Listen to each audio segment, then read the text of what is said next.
روح کیسے پکارتی ہے؟ رسول اللہ صلی اللہ علیہ وآلہ وسلم نے فرمایا، میت پر سب سے زیادہ سخت حالت اس وقت ہوتی ہے جب غسل دینے والا اس کی انگلی سے انگوٹھی اتارتا ہے، جسم سے لباس اور سر سے عمامہ جدا کرتا ہے۔ اس کی روح بے چین ہو کر فریاد کرتی ہے، اے نہلانے والے، تجھ کو خدا کی قسم میرے کپڑے۔ حضرت ضحاک رضی اللہ عنہ سے روایت ہے کہ نبی کریم صلی اللہ علیہ وآلہ وسلم نے فرمایا کہ میت پر سب سے زیادہ سخت حالت اس وقت ہوتی ہے جبکہ غسل دینے والا اس کو نہلانے کے لیے آتا ہے، اس کی انگلی سے انگوٹھی اتارتا ہے، جسم سے لباس اتارتا ہے، سر سے عمامہ جدا کرتا ہے۔ اس کی روح بے چین ہو کر فریاد کرتی ہے، جس کی آواز جن و انسان کے سوا سب سنتے ہیں، اور کہتی ہے، اے نہلانے والے، تجھ کو خدا کی قسم میرے کپڑے بہت نرمی سے اتارو، کیونکہ ملک الموت کے پنجے کی تکلیف سے مجھے پوری طور پر ابھی آرام نہیں ملا۔ پھر جب اس کو تختے پر لٹا کر اس پر پانی ڈالا جاتا ہے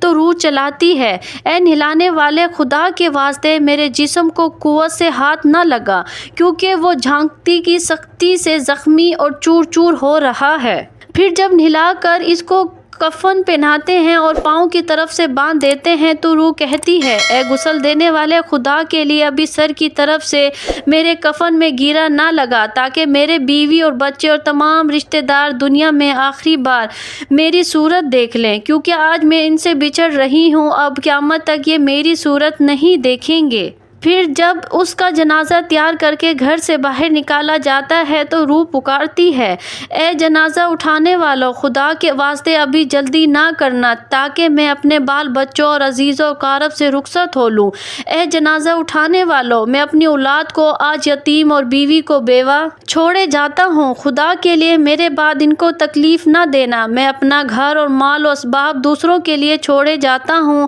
اب یہاں کبھی واپسی نہ آؤں گا اور قیامت تک کسی کی صورت نہ دیکھوں گا۔ پھر جب جنازہ اٹھا کر لے چلتے ہیں تو میت کہتی ہے، اللہ اللہ، اے میرے بھائیو، میں نے آج تک جو کچھ مال و اسباب جمع کیا تھا وہ صرف وارثوں کے لیے تھا، آج ان میں سے کوئی میرے گناہوں کا ذرا سا بوجھ بھی نہیں اٹھا سکتا، ہر چیز کا حساب مجھ سے لیا جائے گا اور میرے وارث کھائیں گے اور اڑائیں گے۔ پھر جب نماز جنازہ کے بعد دفن سے پہلے کچھ لوگ اپنے اپنے گھر جانے لگتے ہیں تو میت کہتی ہے، اے میرے بھائیو، خدا کے واسطے ابھی سے ایسا ظلم نہ کرو، مرنے والا تم سے مانوس تھا اور تم دفن سے پہلے لوٹے جاتے ہو۔